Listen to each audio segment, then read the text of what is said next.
दोस्तों, मैं हूं आदिल खान आजाद। आज है 22 अक्टूबर 2025 और आप देख रहे हैं आजाद बोल इंडिया पर middle east big news show. इस शो में आज आपको दिखाएंगे डोनाल्ड ट्रंप ने फिर दी धमकी, कहा हमास का अंजाम होगा fast, furious and brutal.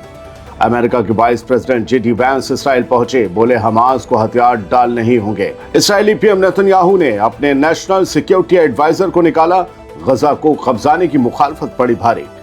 Israeli हुकूमत में उठी याहिया सिनवार की लाश जलाने की मांग, हमास की डिमांड ठुकराई। ईरान पर यूनाइटेड नेशंस की नई पाबंदियां, तेहरान में उठी महंगाई और गुस्से की लहर, आम लोगों की रोटी छिनी। हिजबुल्लाह का ऐलान, ग्रेटर इसराइल का ख्वाब नहीं होने देंगे पूरा। अमेरिका की अब इराक पर नजर, ईरान के करीबी मूवमेंट्स के हथियार छीनने की कोशिश तेज। हूथीज के सुप्रीम लीडर की गजा को लेकर वार्निंग, इसराइल को फिर दहराने की दी धमकी। और सीरिया के सदर जोलानी की किस्मत पलटी, ब्रिटेन ने हयत तहरीर अल शाम को दहशतगर्द लिस्ट से बाहर किया। करते हैं शुरुआत इस शो की। डोनाल्ड ट्रंप फिर हमास को वार्निंग दे रहे हैं। कहा है कि हम कहें तो साथी फौजें गजा में दाखिल हो जाएं और हमास को सीधा कर दें। डोनाल्ड ट्रंप ने व्हाइट हाउस से वार्निंग दी कि अगर हमास समझौते की खिलाफ वर्जी करेगा तो उनके मिडिल ईस्ट के साथी, यानी ट्रंप के अमेरिका के मिडिल ईस्ट के साथी, गजा में भारी फोर्स के साथ जाकर हमास को सीधा कर देंगे। पर उन्होंने कहा कि अभी नॉट येट वाला मौका दिया जा रहा है, यानी अभी मोहलत दी जा रही है, अभी वो वक्त आया नहीं है। डोनाल्ड ट्रंप ने सख्त अंदाज में कहा, अगर समझौता टूटा तो खात्मा फास्ट, फ्यूरियस और ब्रूटल होगा, यानी तेज होगा, खतरनाक होगा और तबाहकुन होगा। अमेरिका और रीजनल पार्टनर्स इस खिलाफ वर्जी पर फौरी एक्शन लेने के लिए तैयार हैं, ये भी ट्रंप ने कहा। ट्रंप की धमकी से साफ है दोस्तों कि उन्हें इसराइल की तरफ से हो रही खिलाफ वर्जियों और अब भी रोज गजा में शहीद हो रहे लोगों से कोई मतलब नहीं है। उन्हें बस इसराइल के लिए हमास को प्रेशर में रखना है। हमास पर हवा में तलवार लटकी हुई है, किसी भी वायलेशन की कीमत बहुत भारी होगी। इस धमकी के बीच अमेरिका के वाइस प्रेसिडेंट जेडी वैंस और ट्रंप के एनवॉय स्टीव विटकॉफ और कुशनर, जो कि ट्रंप के दामाद हैं, कल इसराइल में नेतन्याहू से मिले कल रात। उनका मिशन है नाजुक सीज़फायर को बचाना और अगला कदम तय करना। लेकिन ये मिशन अखबारों के लिए है, दुनिया को बताया जा रहा है। असली मकसद कुछ और भी हो सकता है। हमास को हथियार डालने ही पड़ेंगे। American vice president JD vents ने इसराइल पहुंचकर यह हुक्म दिया है। जी, हुक्म कह रहा हूं। अमेरिका के वाइस प्रेसिडेंट जेडी वैंस को ट्रंप ने कल इसराइल भेजा, जहां वैंस ने कहा कि गजा में जो अमन आया है वो अब कायम रहेगा, लेकिन रास्ता कांटों भरा होगा, यानी कुछ ना कुछ दुश्वारियां चलती रहेंगी। वैंस ने कहा यह सौदा ऐसे लोगों के बीच हुआ है जो बरसों से एक दूसरे से नफरत करते आए, लड़ते आए हैं, लिहाजा कुछ झटके तो लगेंगे ही। यानी सीज़फायर के बीच कभी कभी कुछ ना कुछ गड़बड़ होने का ये सीधा सीधा ग्रीन सिग्नल था। फिर कह देंगे वैंस, हमने तो कहा था झटके लगेंगे। वैंस ने साफ कहा कि हमास को निहत्ता होना ही होगा, और हमास का निहत्ता होना एक ऐसा अहम मुद्दा है जिस पर कोई निगोसिएशन, कोई मोल भाव नहीं होगा। ये अमेरिका की तरफ से कल साफ कर दिया गया, यानी हमास से हथियार छीनने ही हैं। वैंस ने यह भी कहा कि मारे गए सभी होस्टेजेस की लाशों की बरामदगी में थोड़ा वक्त लगेगा, लेकिन अमन की बुनियाद रख दी गई है। उसके इस पूरे बयान का निचोड़ यही है दोस्तों कि गजा में अब जो बचेगा वो वही होगा जो हथियार छोड़ देगा, वरना नहीं बचेगा। यानी बड़े मियाँ तो बड़े मियाँ, छोटे मियाँ भी सिर्फ धमकियों का ही इस्तेमाल कर रहे हैं। नेतन्याहू ने अपने ही नेशनल सिक्योरिटी एडवाइजर को निकाल कर बाहर कर दिया। ये खबर दिलचस्प है, जरा सुनिएगा।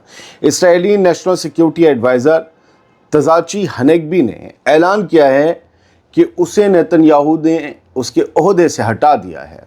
अब उसकी जगह गिल राइख को एक्टिंग हेड बनाया गया है, यानी नेतन्याहू के पास एनएसए की कुर्सी पर बैठाने के लिए कोई परमानेंट बंदा था भी नहीं, तभी तो एक्टिंग चेयरमैन हो गया। तब भी उसने इस्तीफा ले लिया हनेगबी से। आखिर क्यों? दोस्तों, हनेगबी की रुखसती की चर्चा कई हफ्तों से चल रही थी। बताया जाता है कि गजा पर जंग की पॉलिसी को लेकर दोनों में, हनेगबी में और नेतन्याहू में गहरी तानातनी थी। इसराइली मीडिया के मुताबिक हनेगबी गजा सिटी पर पूरी तरह फौजी कब्जे के खिलाफ था और हमास से पार्शियल डील के हक में भी था, जबकि नेतन्याहू اور اس کے جو ساتھی ہیں کٹر پنتھی منسٹرز، وہ غزہ پر قبضہ چاہتے تھے۔ اپنے بیانوں میں ہنگبی نے 7 اکتوبر 2023 کے حملے کو بھیانک ناکامی بتاتے ہوئے یہ بھی کہا تھا کہ اس ناکامی کی پوری جانچ ہونی چاہیے تاکہ ٹوٹے بھروسے کو بحال کیا جا سکے۔ جانچ سے کچھ گڑبڑ گھبراہٹ ہے نتنیاہو کو۔ دراصل دوستو 7 اکتوبر 2023 اور دنیا کے کچھ ممالک میں ہوئے کچھ اور حملوں پر ہمیشہ سوال اٹھتے ہیں۔ یہ پوچھا جاتا ہے کہ کیا یہ حملے ہونے دیے گئے تاکہ ان کا بدلہ خطرناک طریقے سے لے کر سیاست میں شور مچایا جا سکے اور لمبے وقت تک فائدہ بھی کمایا جا سکے۔ دنیا میں بہت سے ایسے حملے ہوئے ہیں جن پر ایسی سوال اٹھتے ہیں۔ ذرا آپ بھی سوچئے گا اس نظریے سے، کیا یہ حملے ہونے دیے گئے؟ اسرائیل میں یحییٰ سنوار کی لاش جلانے کی مانگ ہو رہی ہے منسٹرز کی طرف سے۔ تیل اویو سے خبر ہے کہ اسرائیل کی ٹرانسپورٹ منسٹر میری ریگیو نے کہا ہے کہ حماس کے چیف رہے یحییٰ سنوار کی لاش کبھی واپس غزہ نہ جانے پائے، اسے جلا دیا جائے۔ ریگیو جو کہ خاتون ہے منسٹر، انہوں نے ایک ریڈیو انٹرویو میں خلاصہ کیا کہ اس نے یہ بات اسرائیلی سیکیورٹی کیبنٹ کی میٹنگ میں کہی تھی۔ اس نے کہا تھا کہ کچھ نشانیاں، کچھ پرتیک لوٹانا غلط ہوگا۔ اس نے کہا کہ میں نہیں چاہتی کہ سنوار کو دفنایا جائے، اسے جلا دو جیسے امریکہ نے اسامہ بن لادن کے ساتھ کیا تھا۔ حالانکہ دوستو اصلیت یہ ہے کہ جو رپورٹس ہیں ان کے مطابق امریکیوں نے اسامہ بن لادن کو جلایا نہیں تھا بلکہ سمندر میں بھاری پتھروں چینز کے ساتھ دفن کر دیا تھا۔ اسرائیل نے حال ہی میں کچھ تصویریں جاری کی تھیں، ان میں سے ایک تصویر تھی وہ جس میں اسرائیلی فوجی سنوار کی لاش کے اوپر کھڑے دکھائی دے رہے تھے۔ وہ نئی تصویریں تھیں پچھلے سال کی۔ سنوار پچھلے سال اکتوبر میں جنگ کے دوران مارے گئے تھے۔ ریگیو کا بیان ایسے وقت پر آیا ہے جب حماس نے یحییٰ سنوار اور ان کے بھائی کی لاشیں واپس مانگی ہیں، مگر اسرائیل نے انکار کر دیا ہے۔ اب یہ معاملہ صرف لاشوں کا نہیں، انسانی اصولوں اور جنگ کے قانونوں کا بھی بن گیا ہے۔ تیل اویو سے لے کر غزہ تک بیانوں کی ایک آگ بھڑک گئی ہے۔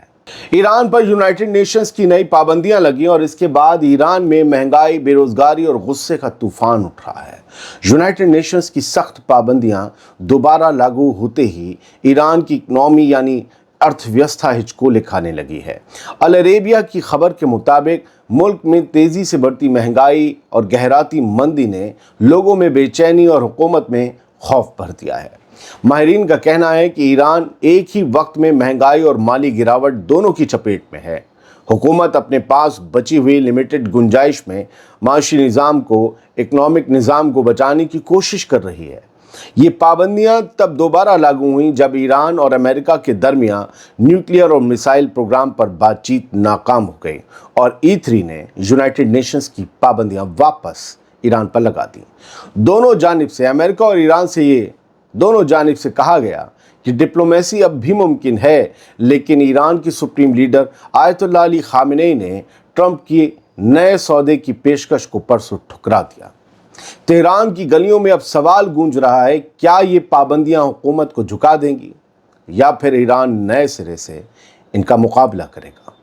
ایران نے الزام لگایا ہے کہ اس پر لگ رہی پابندیاں ایران کے عام لوگوں کی روٹی چھین رہی ہیں۔ لوگ بھوکے ہو رہے ہیں۔ جنیوا میں ایران کے ایمبیسڈر اور پرماننٹ ریپریزنٹیٹو علی بحرینی نے کہا ہے کہ امریکہ اور اس کے حامیوں کی ایک طرفہ پابندیاں سیدھے ایران کے عام لوگوں کی زندگی پر وار کر رہی ہیں۔ یہ خبر ایران کی مہر نیوز ایجنسی نے ہی چھاپی ہے، جس سے کنفرم ہو جاتا ہے کہ ایران کے اندر حالات خراب ہیں اور پبلک کے ساتھ ہی نظام بھی ان پابندیوں سے مشکل میں آ گیا ہے۔ یعنی ویسٹ اپنی چالوں میں کامیاب ہو رہا ہے۔ بار بار جو ایران کی حکومت اور نظام کہتا ہے کہ اندر پھوٹ ڈالنے کی کوشش ہو رہی ہے، کیا مہنگائی اور بے روزگاری سے پھوٹ نہیں ڈلتی؟ یہی سب کچھ چل رہا ہے۔ علی بحرینی نے یہ کہا کہ جو ملک انسانی حقوق کی بات کرتے ہیں وہی پابندیوں کے ذریعے غریبوں کی زندگی تباہ کر رہے ہیں۔ انہوں نے بتایا کہ ان پابندیوں سے تکنیک، انویسٹمنٹ اور دوائیوں تک پہنچ رک گئی ہے اور اس کا اثر کمزور طبقوں کی تکلیفوں کو کئی گنا بڑھانے والا ثابت ہو رہا ہے۔ صاف لفظوں میں کہیں دوستو تو ایران کا کہنا ہے کہ سیاسی پریشر کی سزا آج ایران کا عام انسان بھگت رہا ہے۔ ایران میں हालात ठीक नहीं हैं। ईरानी रिपोर्ट्स को पढ़िए, बहुत से लोग इसे तस्लीम नहीं करेंगे, लेकिन दुनिया में कोई ऐसा मुल्क नहीं है जो टूट नहीं सकता, जिसके अंदर क्राइसिस नहीं आ सकते। इसीलिए ईरान के अखबार को पढ़िए, समझिए। हिजबुल्लाह के deputy secretary general Sheikh Naim Qassem ने कहा है कि उनकी तंजीम इसराइल की धमकियों या मिलिट्री ड्रिल से डरने वाली नहीं है। नईम कासिम ने कहा कि ग्रेटर इसराइल का ख्वाब कभी पूरा नहीं होगा, हम पूरा नहीं होने देंगे। अलमनार टीवी के मुताबिक कासिम ने कहा कि अमेरिका और उसका एलची, उसका एनवॉय थॉमस बैरक ये समझ लें कि लेबनान की ताकत को मिटाने की कोशिश ग्रेटर इसराइल के ख्वाब में नहीं बदली जा सकती। नईम कासिम ने कहा कि दुनिया की सारी साजिशों के बावजूद इसराइल अपने मकसद में नाकामयाब हुआ है, ना ही आगे होगा। नेतन्याहू लोगों को मार सकता है लेकिन कायम नहीं रह सकता, ये नईम कासिम ने कहा। कासिम ने इल्ज़ाम लगाया कि ग्रेटर इसराइल असल में ग्रेटर अमेरिका का प्रोजेक्ट है और ट्रंप की सियासत उसी का सबूत है। कासिम ने कहा कि लेबनान तब तक ना इसराइल के आगे झुकेगा ना अमेरिका के, जब तक यहाँ की आवाम सिर ऊंचा रखे हुए है और कुर्बानियाँ देने को तैयार है। आखिर में शेख नईम कासिम ने कहा कि ये टकराव दर्द से भरा है, मगर उम्मीद भी जिंदा है। इसराइल न पहले अपने मकसद में कामयाब हुआ, ना आगे होगा। अमेरिका अब इराक में ईरान के करीबी मिलिशिया के पीछे पड़ गया है।